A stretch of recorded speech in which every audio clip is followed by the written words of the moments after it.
Step to the edge of the void with me. We are standing right at a cosmic crossroads where two ultimate fates are colliding: total erasure and eternal preservation. For this explainer, I'm not just your host. I'm asking you to listen to my voice as the voice of the Weaver. I'm standing at this precipice, looking out at the great silence, and holding the very threads of human identity in my hands. This is the parable of the spindle and the scalpel.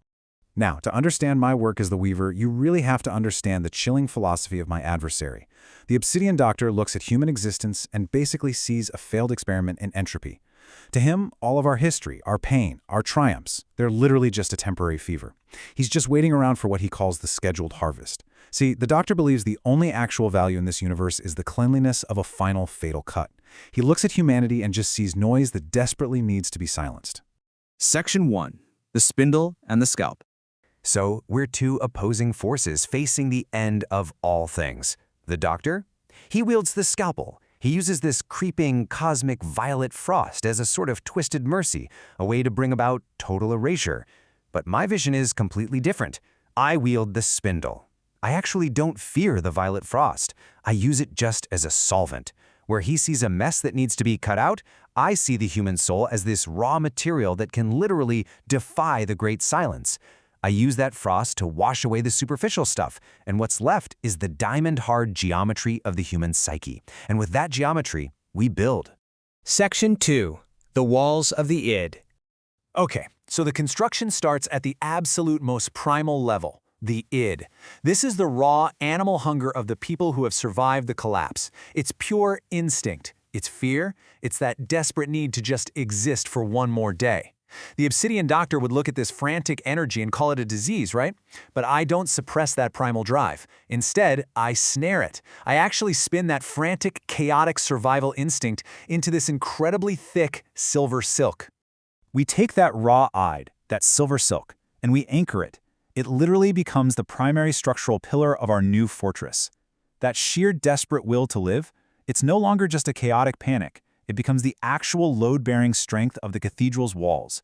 We are taking fear itself and turning it into an impenetrable defense. Section 3. The Bridge of the Ego. So, with the walls secured by the id, we desperately need a path forward. That's the ego. Now, in the old world, the ego was basically a distorted reflection. It was all about status, petty hierarchies, illusions of grandeur. But here, at the end of time, I take the ego and I recalibrate it using the compass of cold starlight. It gets completely stripped of its vanity and woven into this massive philosophical bridge. Now this bridge, it is harsh, but it's true. I force the survivors to walk across the reality of who they truly are. Think about it. Before this, under what was known as the King's Order, these people were treated like disposable assets, expendable, totally meaningless. So to cross the bridge of the calibrated ego means shedding that past identity entirely. It's painful, for sure, but it is the absolutely necessary step of accepting your true unvarnished self right in the face of the void. Section 4. Ceiling of moral gravity. Finally, I reach up into the absolute highest resonance of the human soul, the superego. This is the part of us that somehow, against all odds, still yearns for justice. It yearns for order and righteousness in a completely indifferent universe. So I take these noble threads and stretch them all the way across the top of the void, and together they form the shimmering celestial roof of absolute moral gravity. And this ceiling serves a massively crucial function. In the chaos of the end times, it's so easy to get seduced by illusions, what the sources refer to as the jester's web of false intimacy. This celestial roof stops that drifting dead in its tracks. It applies this heavy, almost comforting weight of an unchangeable truth. It keeps every single survivor morally anchored and firmly grounded safely within the sanctuary. Let's just quickly summarize this whole construction sequence. Step 1, we snare that primal hunger of the id to build the walls. Step 2, we calibrate the true self through the ego to forge the bridge. And Step 3, we anchor the moral truth of the superego to raise the celestial roof. By weaving these three psychic layers together, we create this totally unified, impenetrable defense against the Doctor's harvest. Section 5. Rune of the Starlit Spindle. But you might be wondering, we have the architecture, sure, but architecture alone can crumble, right? Which brings us to a really dramatic question. How do fragile psychological threads, stuff like fear, self-perception, morality, how do they actually achieve permanence in a dying universe? How do we stop the doctor's scalpel from just slicing right through our carefully woven silk? Well, the answer is the rune of the Starlit Spindle. And this perfectly illustrates the difference between just surviving and truly enduring. The rune is the ultimate catalyst. It's this binding force that literally fuses the id, ego, and superego into eternal permanence. It takes what the doctor dismisses as a fleeting essence and transfigures it. Through the rune, every single survivor becomes a solid, immovable coordinate on the cosmic map. They literally cannot be unraveled anymore, not even by the end of time itself. Section 6. The Eternal Sanctuary. So, the Obsidian Doctor watches all of this from his precipice, holding his cold, indifferent starfinder. He genuinely believes that all structures just eventually have to fall to make way for strange new growth. He argues that life is just a fever.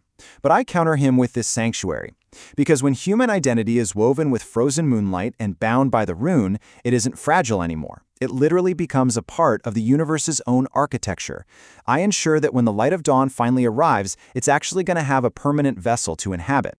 Let's put this into perspective. Think about the tragic past versus our new reality. Under the old king's order, these souls were literally just disposable assets. They were living with distorted reflections, reduced to these fleeting sparks just waiting to be snuffed out. But here, in the sanctuary, they are the new world. They are solid coordinates, permanent threads in the cosmic tapestry. Which brings us to, honestly, the most powerful realization of this whole journey. They are not merely prepared to build a new world. They are the new world. This is my ultimate triumph over the Obsidian Doctor. Life is not some fever that needs curing. It is the very material of eternity. So I step back from the loom, and I look directly at you. You've seen the diamond-hard geometry of the soul now. You understand the walls of the id, the bridge of the ego, and that massive ceiling of the superego. The great silence is waiting for all of us. So when the violet frost comes for your history, what thread will you weave into the dark?